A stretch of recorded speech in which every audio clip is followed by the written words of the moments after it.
Kalau gini lagi ngangkat ituan loh, lagi ngangkat ikan. Nah, biasanya kalau breeder-breeder lain dia nyortir size-nya tuh udah segini nih, teman-teman. Bentar ya, gue nyalain.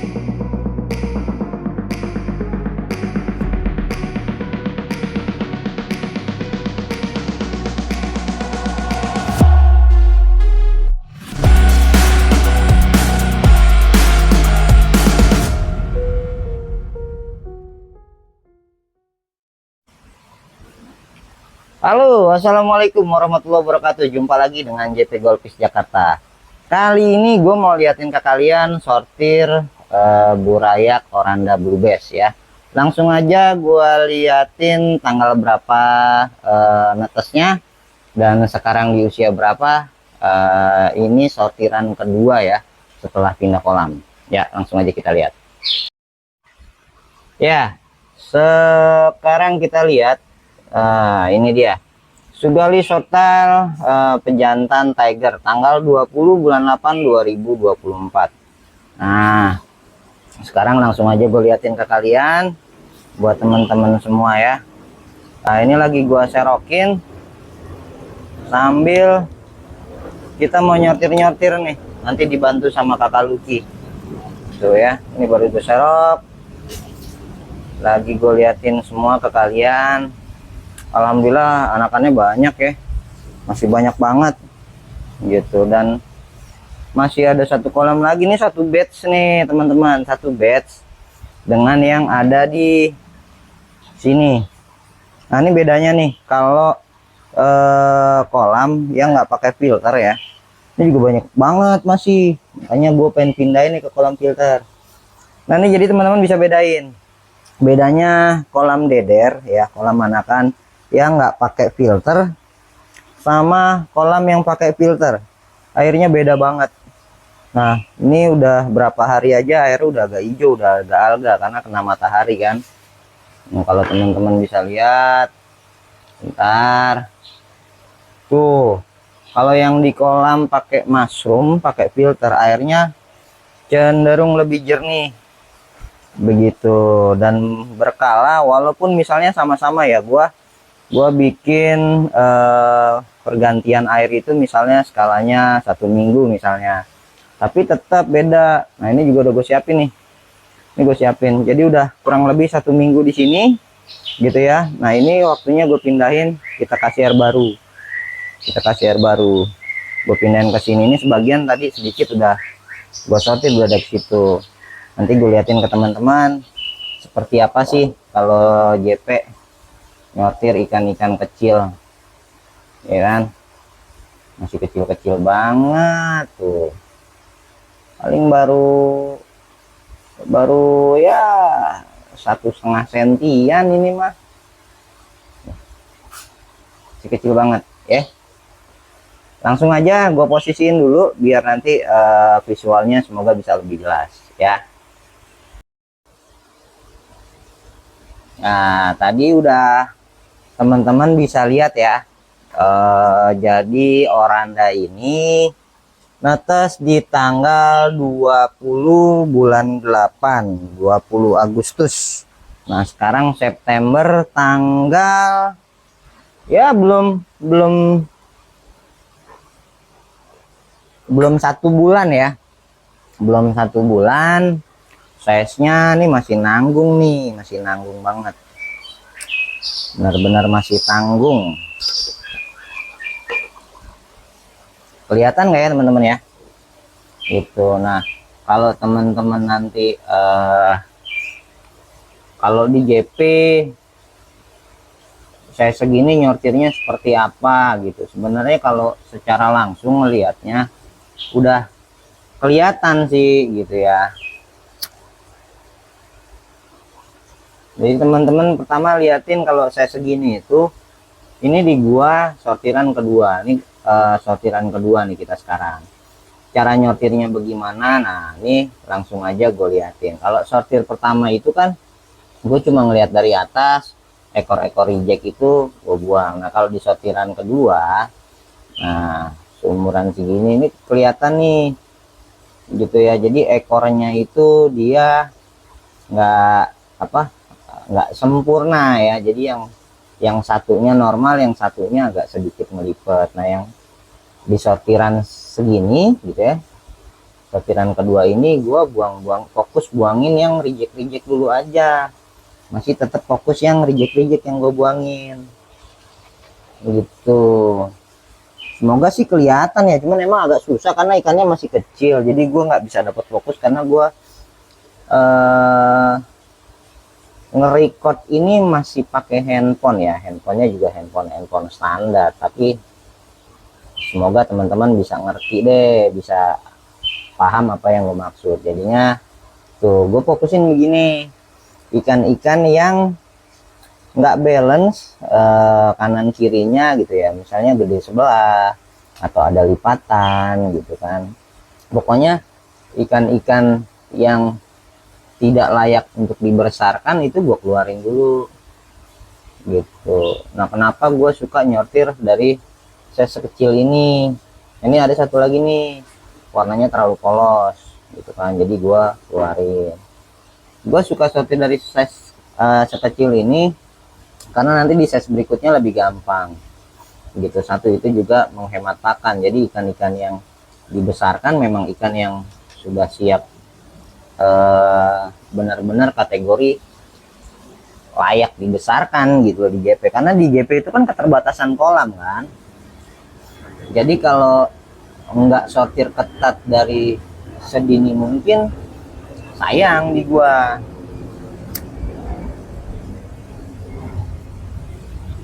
Sayang pakan, sayang kolam gitu kan. Karena prinsipnya ngegedein mas koki itu semakin luas ikannya, semakin sedikit populasinya, ikannya juga akan semakin besar. Makanya gua udah pangkas-pangkasin gitu ikan-ikan yang gua anggap kurang layak untuk dibesarkan.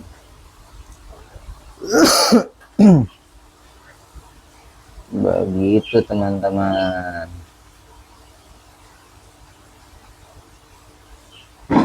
Kelihatan nih. Nah, ini sambil fokus. Nah, ini gue nyotirnya pelan-pelan nih. Jadi brother JP, kalau ketika nanti udah di saat rilis gitu ya, itu udah paling tidak grade yang dirilis itu walaupun pensi juga pensinya enak gitu kan, IQ-nya juga bagus, apalagi yang show, karena kita benar-benar selektif lah. Kita selektif mengenai struktur, aksesoris ya kan. Itu ini gue suka ikannya medium ini gitu bakatnya. Kalau yang belum terbiasa mungkin bingung lihat ikan segini, tapi kalau yang udah terbiasa pasti paham. Dan memang nggak semua breeder mau nyortir kayak gini. Dari size kecil udah disortirin, pedes-pedesin mata istilahnya gitu kan. Ya itu sih, oh ya setiap orang punya cara gitu, tapi kalau gue lebih suka kayak gini. Jadi gue udah lebih selektif, benar-benar ikan yang layak dibesarkan gitu loh, yang kita utamakan, kita prioritasin. Jadi kalau yang kira-kira dari kecilnya memang sudah cacat, ya udah jadi makan predator gitu. Kita kasih lele, kita kasih Oscar. Ini alhamdulillah banget sih sebenarnya, segini nih masih bagus-bagus ya gitu, nggak banyak yang downgrade gitu. Nah, biasanya trouble-nya ya itu. Nah, ini ada salah satu lagi nih. Nah, ini yang harus dikeluarin, dia analnya nggak ada gitu, teman-teman bisa lihat anal pinnya nggak ada, jadi kita harus keluarin. Nah, ini ada lagi ini tuh, ini ekornya tunggal, dia nggak double ya. Yang kayak gini nih harus gue keluarin juga. Nah, ini ada lagi nih teman-teman nih. Nah, ini ekornya terlalu rapat, bukaannya kurang bagus gitu. bukaan ekornya nggak segitiga sama kaki, dia terlalu rapat, jadi udah gue keluarin gitu. Terus feeling mengenai ikan yang bisa besar sama enggak. Nah di breeder itu kecil tuh, ikan-ikan yang kecil. Nah ini ekornya cacat nih, gitu, ekornya ngelipet sebelah ya, kita keluarin.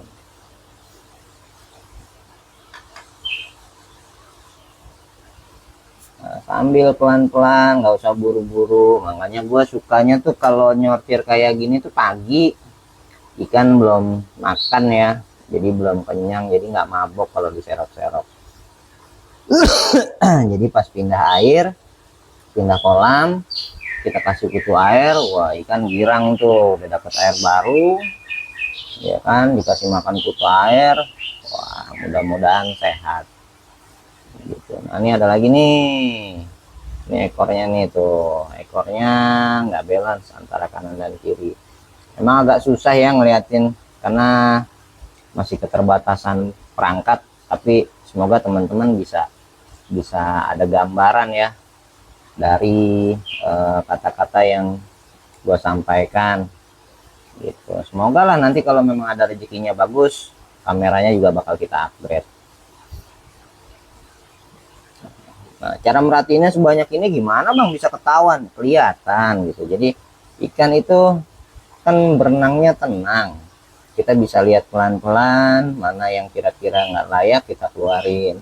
Nah cara gampangnya ngelihat ikan itu balance atau tidak ekornya, nah jadi kacanya diketuk aja. Nah ikan tuh bergerak tuh, gue biasanya ketuk dari sisi sebelah kanan atau kiri. Nah ketika ikan berenang gini kelihatan nih tuh mana ikan yang cacat. Begitu teman-teman, mana yang balance gitu, udah kelihatan kok. Cuma ya kembali lagi seperti apa yang gue bilang, mau atau tidak gitu loh. Kadang-kadang kan kalau mungkin breeder lain pasti lebih besar dari ini gitu. Gue ambil contoh seperti yang lagi kakak Lucky serokin nih. Kakak Lucky nih lagi ngangkat ituan loh, lagi ngangkat ikan. Nah biasanya kalau breeder-breeder lain dia nyortir size nya tuh udah segini nih teman-teman. Bentar ya, gue nyalain dulu lampunya.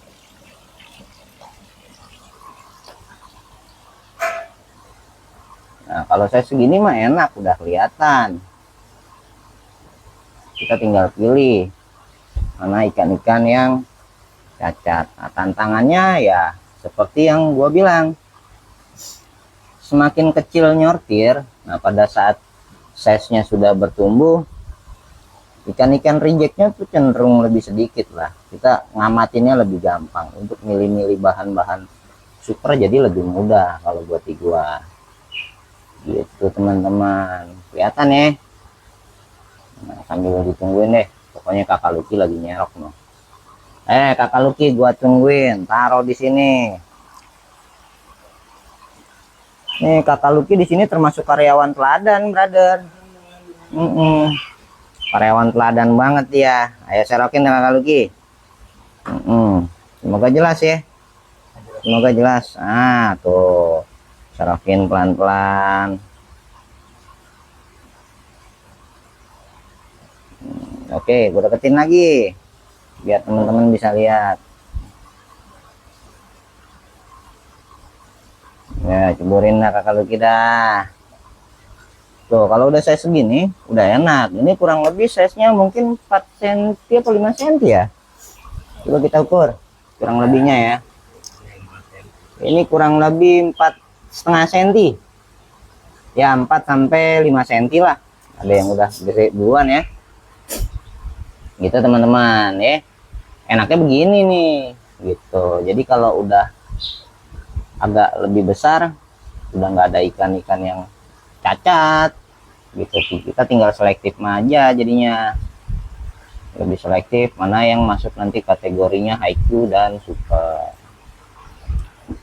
Begitu teman-teman ya, gitu aja ya hari ini. Sampai di sini dulu kayaknya nih, karena kalau diturutin lumayan sabar banget deh, bisa sampai siang kita ngurusin ikan kecil-kecil begitu. Gua kembaliin lagi deh di sini sampai ini selesai.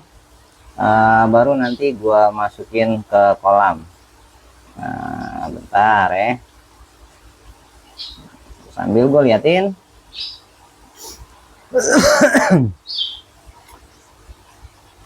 Semoga sih nggak banyak yang cacat-cacat.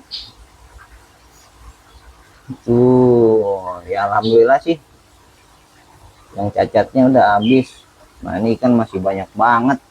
Jadi kita prioritasin, aduh sampai belibet ngomongnya.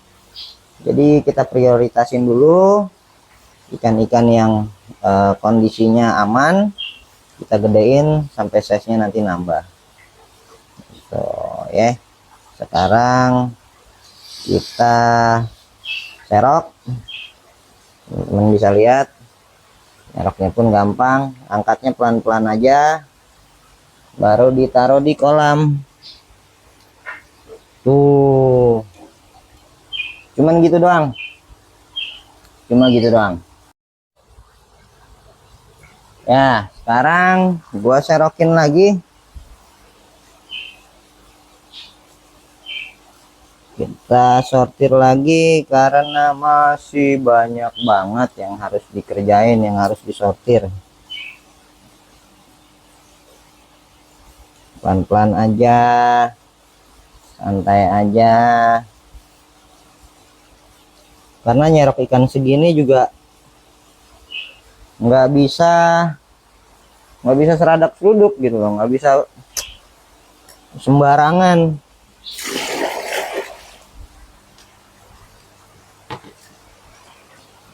Kita harus pelan-pelan ya kan, biar si ikan nggak rusak, karena saya segini itu kan tulangannya masih rawan ya, rawan rusak, rawan patah, rawan ngelipet, rawan bengkok. Jadi hati-hati banget gitu. Ini kalau nggak terlalu banyak, biasanya gue pakai serokan yang kentong gitu teman-teman. Biasanya gue pakai serokan yang kayak gini nih gitu. Cuman berhubung banyak banget, kayaknya kalau pakai ini kelamaan ini, bisa sampai maghrib buka puasa kita baru ini, baru kelar konten ya. Masih di trik yang sama gitu teman-teman. Jadi ya begitulah pokoknya. Kalau saya segini nih, fokus buangin ikan-ikan reject teman-teman gitu, sama ikan yang size-nya tuh kalah makan lah ya, bontot, ketinggal. Nyeroknya pokoknya hati-hati kalau barengan seserokan, takutnya namanya ikan tulangnya masih pada tulang muda kan, kegencet ya bengkok. Apalagi oranda, kalau oranda itu dorsal bengkok aja teman-teman udah nggak bakalan mau beli kan, udah nggak bakalan minat gitu. Jadi memang harus ekstra hati-hati gitu. Makanya jarang breeder yang berani breeding long tail, karena resikonya memang lumayan apa ya, lumayan gede lah resikonya. Ini ribuan, kemarin netesnya tuh ribuan gitu. Cuma memang terus setiap perpindahan air gitu, atau setiap minggunya kita sortir, kita buang yang jelek, sisakan yang bagus, yang digedein. Jadi benar-benar kita pilih ikan yang berkualitas. Ada satu lagi. Nah, terus kalau yang mukanya itu agak dolphin ya, matanya tuh deket sama mulut gitu, dia agak kayak dolphin lah gitu, itu kita keluarin juga, karena namanya Mas Wok itu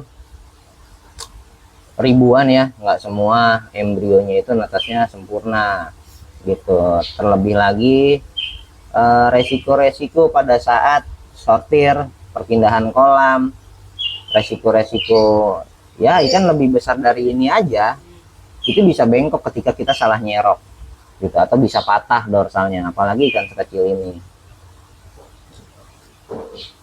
gitu. Ya pokoknya gitu aja deh. Kali ini sampai di situ aja. Sedikit tapi paling tidak ada sesuatu yang bisa dipetik ya. Buat teman-teman Brother JP, jangan lupa subscribe gitu, jadi biar nggak ketinggalan konten-konten kita.